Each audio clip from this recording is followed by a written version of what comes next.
705 लोगों की मौत। आज हम बात करेंगे कि कुदरत जब अपना कहर बर्पा करती है तो किस कदर कुछ बेगुनाह बेवजह चले जाते हैं।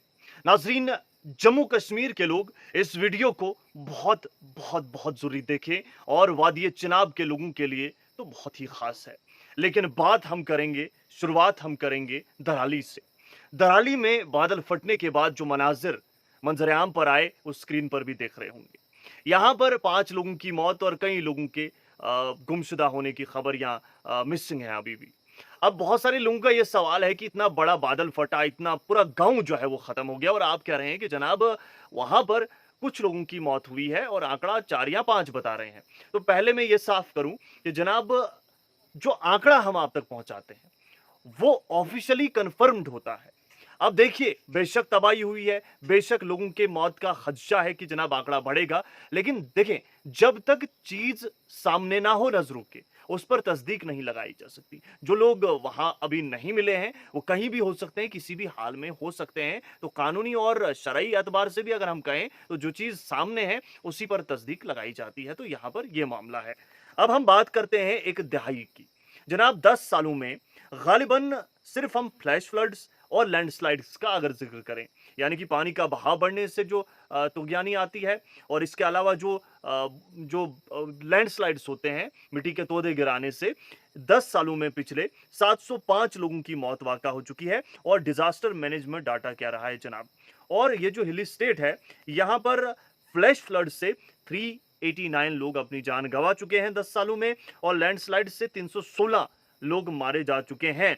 और इसके अलावा अगर हम बात करें बाकी जो कुदरती मार होती है, जिसमें जैसे कि सिंकिंग है, अर्थक्वेक्स हैं वगैरह वगैरह, तो इसमें अभी तक अगर हम बात करें तो कुल 10 सालों में 35,000 के आसपास लोग अपनी जान गंवा चुके हैं। और ये तमाम कैसे हुआ? बादल फटने के वाक़ात से, भारी बारिश के वाक़ात से और इसके अलावा जो है बर्फानी तोदों की वजह से। ये 3 जो चीज़ें हैं, इससे सिर्फ 705 लोग मरे हैं 10 सालों में और कुल मिलाकर तमाम कुदरती आफ़ात को अगर हम देखें या गिनें तो ये आंकड़ा 3000, ये 3,500 से भी तजावुज़ कर देता है। इसके अलावा अगर हम बात करें तो साल 2010 से ही वार्निंग्स जारी थी कि जनाब ये इलाका जो है वो हॉटस्पॉट बन चुका है एक्सट्रीम हाइड्रो मेट्रोलॉजिकल इवेंट्स का। और साइंटिफिक स्टडीज ने बताया था, निशानदेही पहले ही की थी कि यहाँ पर जो है इस तरीके का मामला पेश आ सकता है।